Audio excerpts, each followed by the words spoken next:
बहुत ही गहरा प्रश्न ये है कि क्या पति पत्नी का रिश्ता 7 जन्मों का होता है या ये एक मिथ्य है। क्योंकि हम बचपन से सुनते चले आ रहे हैं कि पति पत्नी का जो रिश्ता होता है वो 7 जन्मों का साथ होता है। एक बार अगर कोई किसी के मांग में सिंदूर डाल देता है तो कई जन्म तक उसका साथ उसको निभाना पड़ता है। पर हम देखते हैं कि आज के ज़माने में शादी हो रही है और लोग 2 साल में ही अलग हो रहे हैं। शादी हो रही है और लोग 6 महीना में ही अलग हो रहे हैं। ऐसा क्यों हो रहा है? क्या ये बस इसीलिए समाज में फैलाया गया ताकि पति पत्नी एक दूसरे का जिंदगी भर सम्मान करे या रिस्पेक्ट करे, या इसमें कोई सच्चाई है? तो आइए इस वीडियो में हम समझते हैं। तो नमस्कार दोस्तों, मेरा नाम है रानू बाबू और जैसा कि आप सभी लोग जानते हैं कि मैं आपके लिए कहानी, कविता और मोटिवेशनल वीडियो लेकर आता हूं। ऐसी श्रृंखला में आज लेकर आया हूं कि क्या पति पत्नी का रिश्ता 7 जन्मों का होता है क्या? आइए इस सब्जेक्ट को शुरू करें। इससे पहले आप सभी से रिक्वेस्ट है कि please like my video and subscribe my channel. दोस्तों, हम अपने बचपन से ही ये बात सुनते चले आ रहे हैं कि 7 जन्मों का रिश्ता होता है। 7 कस्में भी खाई जाती है। जब शादी होती है तो लोग 7 जन्म साथ निभाने का कसम भी खाते हैं, 7 कसम भी खाते हैं। अलग अलग कसम जो होते हैं वो 7 होते हैं। संगीत भी बना है कि 7 जन्म मैं तुझे प्यार करता रहूंगा। तो मन में द्वंद्व आ जाता है कि हम तो जमाने में देख रहे हैं कि पति पत्नी के बीच में अनबन चल रहा है, लोग अलग हो जा रहे हैं। आज के ज़माने में पति पत्नी को मार दे रहा है, पत्नी पति को मरवा दे रही है। तो ये बड़ा कठिन सवाल हो जाता है कि इसमें कोई सच्चाई नहीं है। क्योंकि मान लीजिए 7 जन्म का साथ होता तो क्या एक पत्नी अपने पति को छोड़ पाती, या एक पत्नी अपने पति के रहते हुए एक्स्ट्रा मैरिटल अफेयर करती? क्योंकि ज़माना तो बदल गया है।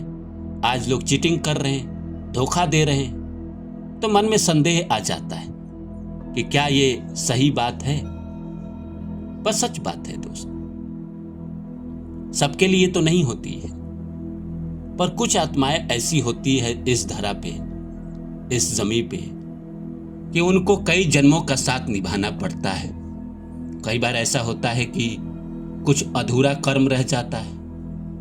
अधूरा कर्म को पूरा करने के लिए शादी होती है। दोनों एक दूसरे के साथ फिर कुछ कस्में खा लेते हैं। अब एक दूसरे के अंदर अगर प्यार ज़्यादा हो जाए, एक दूसरे से ज़्यादा प्यार अगर हो जाए, गहरा प्यार हो जाए, तो फिर वो कस्में खा लेते हैं। एक सोल दूसरे सोल से वादा कर लेता है और इस वादा को पूरा करने के लिए प्रकृति फिर से अगले जन्म में उनको मिलाती है।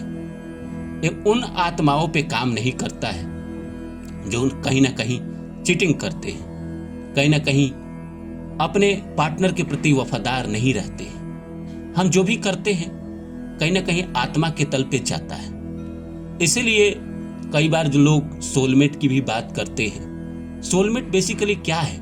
सोलमेट वही है ना जिस आत्मा से आपका कुछ वादा है, कुछ कस्में हैं, जो आपने किसी जन्म में कुछ किया था, उसी को पूरा करने के लिए इस जन्म में भगवान ने आपको उससे मिलाया। तो जिस आदमी ने अपने पत्नी से ही वादा कर लिया है या अपने पति से ही वादा कर लिया है कि हर जन्म में मैं आपके साथ रहूंगी, हर जन्म का तो अलग बात है। जैसे अब इसको एग्जाम्पल के साथ समझिए कि मेरी शादी मेरी पत्नी से हुई।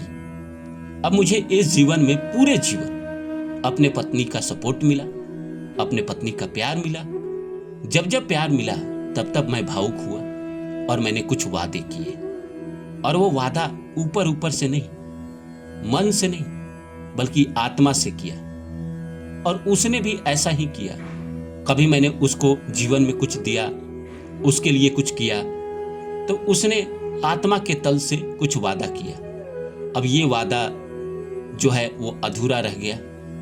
इस जन्म का, फिर हम अगले जीवन में एक दूसरे से मिलेंगे। क्योंकि हमने बहुत सारे वादे किए हैं, बहुत सारे कस्में खाई है, और इतना एक दूसरे के आत्म लेवल पे प्रेम बढ़ा रहा है कि इस जन्म में वो पूरा हो ही नहीं पाया। तो प्रकृति दूसरे जन्म में भी मिलाती है। अगर दूसरे जन्म में भी फिर से यही कहानी हो गई कि मुझे फिर से उससे प्रेम रहा, कहीं ना कहीं आत्मा के तल पे मैंने फिर कुछ ऐसा कर दिया वादा, तो फिर हमको तीसरा जन्म में भी वही इंसान मिलेगा। ये जो 7 जन्मों का बात कहा जाता है, वो इसीलिए कहा जाता है कि अगर पति पत्नी एक दूसरे के साथ कदम से कदम मिलाकर चले, एक दूसरे के साथ आत्मा से आत्मा मिला के जिए, इसीलिए तो जो 2 जिस्म और 1 जान कहा जाता है, ये उन लोगों पे लागू होता है 7 जन्मों का चक्र, जो अपने पत्नी से बहुत प्यार करते हैं, पति से बहुत प्यार करते हैं, जो 2 लोग तो हैं पर 2 लोग न रह के वो एक हो जाते हैं, वो एक दूसरे के बिना रह नहीं पाते।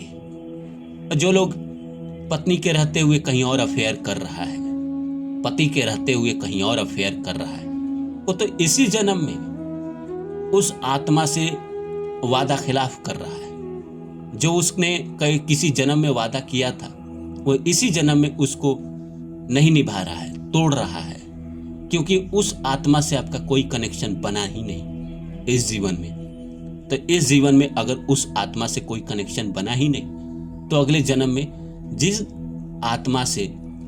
आत्माओं से आपका कनेक्शन बनेगा, हो सकता है कि मान लीजिए एक आदमी है जो पत्नी से प्यार नहीं करता है, पत्नी के रहते हुए उसने अपने जीवन में प्रेमिका बनाई और उससे प्रेम किया, तो अगले जीवन में जिससे उसने प्रेम किया आत्मा के लेवल से, और सामने वाला भी इस इंसान से प्रेम किया, तो इस जीवन में जो उसकी पत्नी है, अगले जीवन में उसकी पत्नी नहीं बनेगी, बल्कि वो लड़की या वो आदमी उसका पति या पत्नी बनेगा जिसका उसके आत्मा के लेवल से जुड़ा रहा, जिससे उसने आत्मा के लेवल से वादे किए, वहीं अगले जीवन में उसका पति पत्नी बनेगा। इस बात को आप अच्छी तरह समझ गए होंगे।